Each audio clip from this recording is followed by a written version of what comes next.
ನಮಸ್ಕಾರ ಸರ್. ನಮ್ದು ವಜ್ರನಾಗನಹಳ್ಳಿ ಗ್ರಾಮದಲ್ಲಿರೋ ಮುನ್ರಾಜನು ಮುಳಬಾಗಿಲು ತಾಲೂಕು ಕೋಲಾರ ಡಿಸ್ಟಿಕ್. ಅವ್ನು ಮುಳಬಾಗಿಲು ಕೆಲ್ಸಕ್ಕೆ ಬರ್ತಾ ಇದ್ದು, ಬೆಂಗಳೂರು ಕೆಲ್ಸಕ್ಕೆ ಬರ್ತಾ ಇದ್ದು, ಓದ್ತಾ ಇದ್ದು.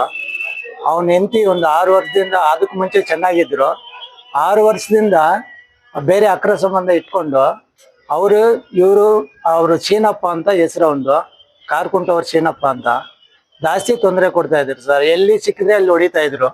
ಮಣ್ಣಾಕ್ನಲ್ಲಾಗ್ಲಿ, ಮುಳಬಾಗಿಲಾಗ್ಲಿ, ಬೆಂಗಳೂರಾಗ್ಲಿ, ಅವ್ರನ್ನ ಎಲ್ಲಿ ಸಿಕ್ಕಿದ್ರೆ ಅಲ್ಲಿ ಹೊಡಿತಾ ಇದ್ರು. ಮನೆಗೆ ಹೋದ್ರೆ ಒಂದಿನ ಊಟ ಹಾಕಲ್ಲ. ಅವ್ನು ಬಂದ್ರೆ ಅವ್ನು ಚೆನ್ನಾಗಿ ನೋಡ್ಕೊಂತಾರೆ, ಇವನ್ ಬಂದ್ರೆ ಹೊಡಿತಾರೆ. ಜಾಸ್ತಿ ದಿನ ತೊಂದರೆ ಕೊಟ್ರು ಸರ್.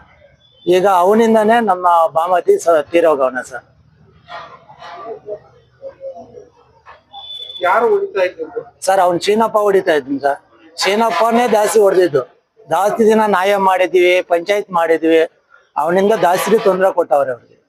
ಊರವ್ರು ಯಾರು ಅವರನ್ನು ಹೊಡಿದಾಗ ನೀವ್ ಯಾರಾದ್ರೂ ಎಲ್ಲಾರು ಪಂಚಾಯತ್ ಮಾಡಿದ್ವಿ ಸರ್.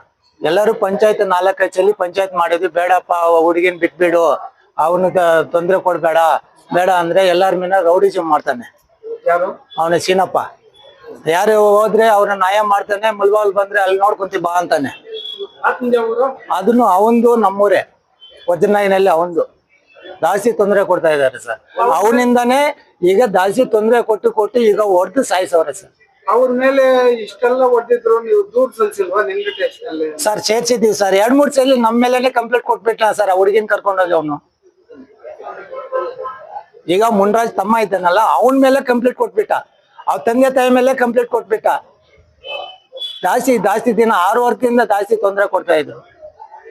ಈಗ ನಾವೆಲ್ಲ ಬೆಂಗಳೂರಿಗೆ ಹೋಗಿದ್ರೆ ನಾವ್ ಯಾರು ಇಲ್ಲ. ಅವಾಗ ಬಂದು ಏನೋ ತೊಂದರೆ ಮಾಡಿ ಅವನು ಸಾಯಿಸು ಏನೇ ಹಾಕ್ಬಿಟ್ಟವ್ರೆ ಸರ್. ಎಲ್ಲಿ ನೇಣ್ ಹಾಕಿರೋದು?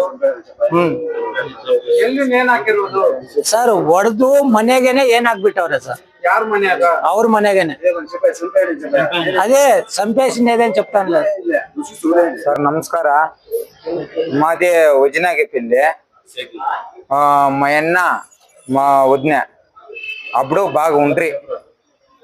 వీళ్ళు ఏం చేశారంటే మా ఆయన్ని కొట్టేది, అక్ర సంబంధం పెట్టుకొనేసే నన్నే జైలుకి ఇరికిచ్చిరి. మా ఆయన్ని కొట్టేది, మా ఆయన కొడుకు ఆయన చిన్నప్ప మా వదిన ఇట్లా కొట్టి చంపేయండి సార్. ఆత్మహత్యేది.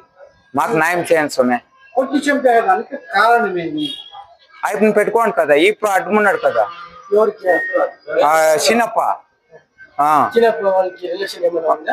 లేదు షీనప్ప ఆయన పెట్టుకోనేది భాగ్యంని. మా ఆయనకి టార్చర్ ఇచ్చింది. అది మీకు పెట్టుకోండి అని తెలుసు కదా.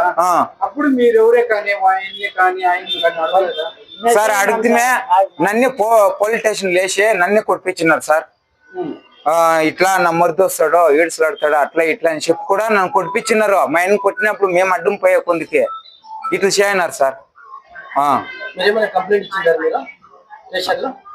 ఇచ్చినాను సార్. ఇప్పుడు షీనప్ మీద భాగ్యం మీద తెలియదు సార్. పరారీలో ఉన్నాడు. భాగ్యం మిత్రే ఉంది సార్.